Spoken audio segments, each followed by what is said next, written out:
producing the cell phone here. It's a shame all that talent. All right, I'm here at the African American Golf Digest booth at the PGA Birthday Show in Orange County, at the Orange County Convention Center. I'm with Mr. Oneda Castillo. She's Director of Golf at Women, Director of Golf at Women in Golf Foundation, and National Evaluator of Evaluator at LPGA. And she's full of conversation for you guys. I'm gonna let her take over. She can tell you more about herself than I can, you know? All right, will do. Thanks, John. Well, I do a lot, as John alluded to. I'm an LPGA professional. I am the Director of Golf for the Women in Golf Foundation. I've been doing that since 2008. Very, very busy organization. Basically, we work to empower women and youth through the game of golf. That's the overview. Our major event for the year is the Collegiate Classic. We host a national championship for the girls golf teams from the HBCUs. So it's a big tournament. We've been doing it for 22 straight years, and national event, like I said. So many young women have come through and played in our tournament there. My work with the LPGA, I've been a national evaluator for right at 11 years, and what that is, we have to certify LPGA teachers. In order to get their Class A certification, they have to go through a national school. They have to do playing ability test and written test, all of that. So I'm part of the team that works to educate those women. And 3 years ago, we opened a headquarters in Seoul, South Korea. So we now do the same thing for Asian women. In April, I'm going to go over to Seoul and teach the women over there, just like we do here, our education program, and test those women to get their Class A certification to teach golf. So very, very busy with both projects. I took on a new National and international. National and international, but nothing is more important to me than our grassroots community-based programs. The whole reason that I became an LPGA professional was for my love of the game. I knew that I wanted to do more than be a player. And as I was coming along, learning to play the game, I never started playing until I was 30 years old. What I found, and this goes back into the 80s, what I found was I was very disappointed very often when I would arrive at a venue and not get the treatment that I should have gotten, and that would be from the golf professionals, the golf shop. Nobody was really interested in an African American woman. So, you walk into a place, no one speaks to you, all that old stuff. And I wanted to be somebody that welcomed African Americans. I wanted to be able to teach children. I wanted to be a model for young women in golf to say, yeah, we can do more than just play the game, right?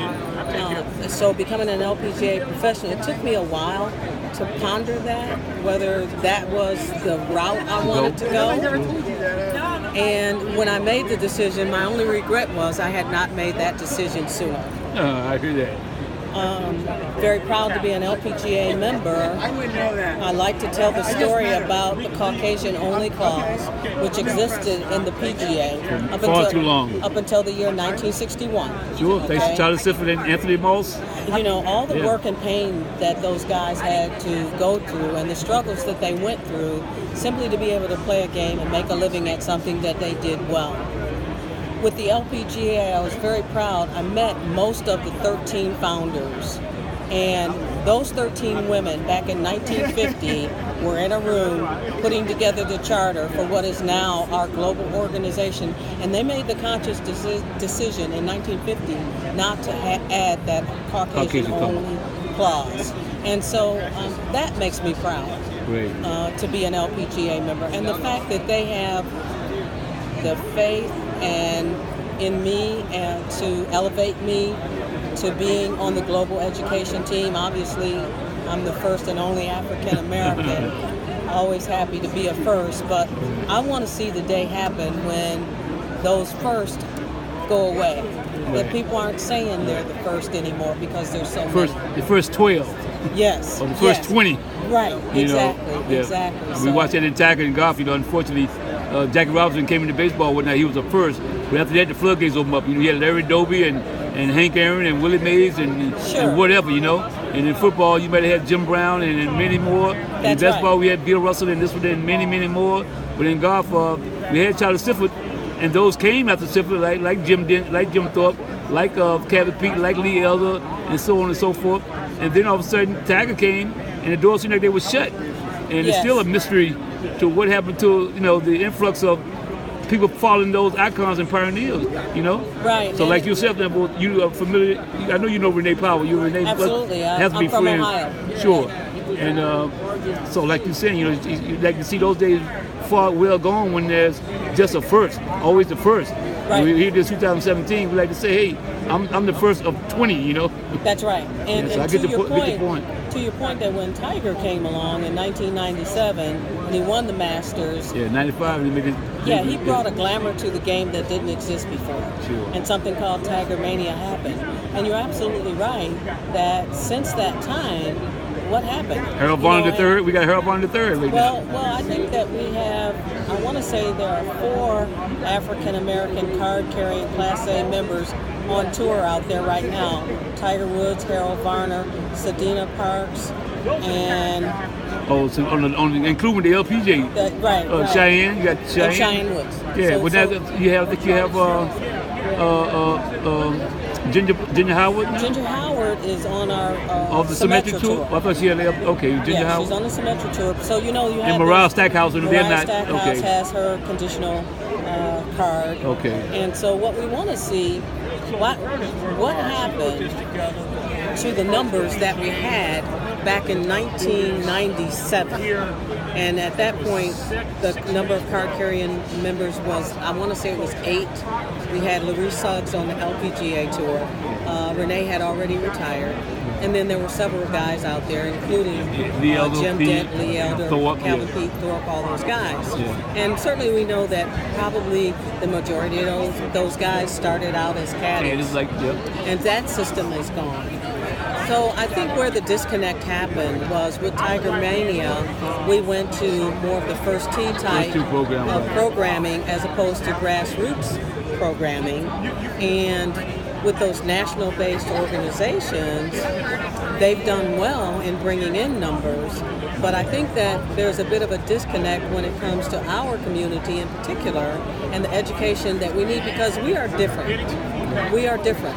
We're not country club kids. I've taught the country club kids where, hey, what did you do this summer? Oh, my dad took me to don't have country club wallets. My dad took me to Pebble Beach, and I played Pebble Beach, or I went over to St. Andrews. Our kids aren't doing that. So I think that we need somebody that pays close attention to our community and getting kids from our community to get those types of opportunities so that they're ready for the collegiate level in the Division I schools. You know what I mean? Yeah. And we're just not there yet because the programming just doesn't really, I think, support that type of. It needs some tweaking. It needs some tweaking to nurture youngsters at that level. And there's so much ready. Scholarship money out there in golf and that stuff that's not being taken advantage of by a lot of kids of color and everything. That's right. Myself I'm a former caddy myself from North Carolina, small town North Carolina, and I knew I came through the caddy route. My thing was I learned to play the game of golf out of necessity being the mother of invention. I learned to play the game of golf because I was trying to make some money. I used to prime the back. I used to prime the back and pick cotton. And I chose to start caddying at the local private country club. So as a caddy, you automatically gravitate to learn the game. Right. So I learned the game of golf just through caddying, And like you say, now that caddy is sort of a thing in the rearview mirror now. Yes. It's been outlawed through the electric golf carts and whatever, but you don't have caddies no more. That's Even right. because I can remember on tour, growing up watching the great Arnold Palmer and Jack Nicklaus all have caddies of color. I remember Arnold Palmer had Iron Man, Jack Nicklaus had Angelo, who was Greek, but he was of color. And those jobs are gone. Lee Trevino had Mitch, Herman Mitchell, whatnot stuff, But you and don't see you going on. Pete had golf ball, Ray Floyd had just so many of these guys that won a lot of majors had caddies of color. That's and right. Augusta National had nothing but cats of color for years. That's Before right. Augusta National had cats that were the ones of color, you know. Mm-hmm. So that when all that landscape disappeared, I think a lot of that it's the influx of people like Fallen, Jackie Robinson, or Bill Russell, or Jim Brown disappeared in golf for us, you know. Right. But like you say, I hope that things will change in the future. I have a theory, though. I think that it's not as hard as we may think that it is. Just because of the last 20 years, since 1997, we haven't actually made any progress. But I was able to meet and work at a program up in Youngstown, Ohio. It's called the Northwood Golf Academy. And I volunteered to go up and help that lady with her program, and it was an eye-opening experience for me. Okay. Because what this lady did was she took properties, blighted properties in the inner city, cleaned them up, and she put in a small golf course there. She also put in a driving range. So she has AstroTurf tee with 4 different tee boxes, okay? And she's got a golf academy there teaching these inner city kids. One of the days when I was there, when I got to meet the kids, and this is a true story, John, I was there by myself because, mind you, there's not money for those types of programs. Why aren't they being helped and funded? I'm standing there to teach kids, and I'm by myself as a teacher, and there are 70 children in front of me. So, you know, my point is, it's not that we're not there. Yeah. It's, I think that we don't take it to the kids, which is what the she kids did. are there, and we're They not. are there. Yeah. They want it. Yeah. You know what I mean? Right. And they're standing there and they're begging for it. Yeah. But Teach me. Teach me. I want to learn about this, right? So why don't we kind of flip the script a little bit is my thinking. Just a theory now. Flip the script and take it to them, right into the inner cities. Because I grew up in an inner city. And anything that I could walk out of my door and do or play, I did it. Baseball, basketball, football, it was all there. Tennis, right down the street, right? There was no golf. So this lady has golf right in the inner there. city. It's right So there. they see it in their face, and they want to be a part of it. Right, Yeah, right. it's just a natural, like a natural. Right. If they could walk out and gravitation. play it, Sure. why wouldn't they walk out and play it? Sure, right. So the point is, the problem is, she has very little support. Her community, I saw her books, she's getting small grants here and there from this person or that private corporation. She has no really national support except for USGA Girls Golf, and they have been good and supportive, but she needs money. So it's always been a To matter hire of staff. economics has been in, Exactly. Yeah, it's usually been the Exactly. problem there for a long time. So now just imagine if we had academies like that in Detroit, in Philadelphia, inner cities, in sure. Cleveland, Sure. right where the kids are, okay? And then we take them from there and we can get them, they get to learn the basic swing, rules, etiquette, all that, and then we take them from there and get them involved in junior league golf, you know. I think that's where, not to cut you off, I think that's where seemed like the first tee programs kind of came in and sort of did a little substitute of that. You know, the first tee programs, which came into the inner city, supposedly a lot of inner city at first tee programs, but they just not geared to me. I don't think for producing golfers.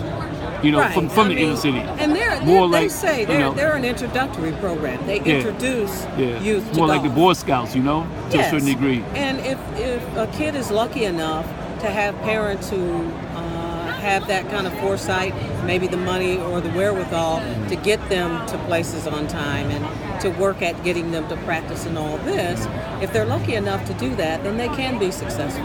But those kids, in my mind, were going to be successful anyway. They're not the market you're trying to target, Right. The market that I think we're missing, there's a big miss, is those 70 kids in that inner city that want it and have no access. Looking to learn. Zero. Oneda, I have a little time left. Can you tell us about your achievement? You have a special achievement award here. I want you to elaborate on that a little bit with the little minute we have left. I don't know if you can see it that. there. Sure. What's that? Lifetime Achievement Award. Oneda Castillo awarded 2015 by Mr. President Barack Obama. Right. So wow, that is some honor there, you know. Congratulations. Thank you. Congratulations to you. I'm pretty proud of this. It's been well earned. It's been 25 years of work, Volunteer efforts. So at least in you know my it hasn't gone in vain, you know. It hasn't gone unnoticed. It hasn't gone unnoticed. Somebody recognized Well, the big important thing for me is the lives. You know, touching some lives here and there. Making a difference. You don't always get to see the fruit of that labor. Sure. But I do know that people are being affected. My own son is the program director for First Tee of Jacksonville. Just moved over from Dallas, program director over there. So, you know, it goes on, you know, and it spreads out into our community. So, generation after generation. That's how we grow the game. That's how we grow the game. How we grow the game. Yes, sir. Well, it's been a pleasure with myself. You know, I'll let you enjoy the rest of this the merchandise show. Thank you so come back much. and see us again tomorrow or whatever, you know. I will. Thank you. Thank you for the interview. Yes.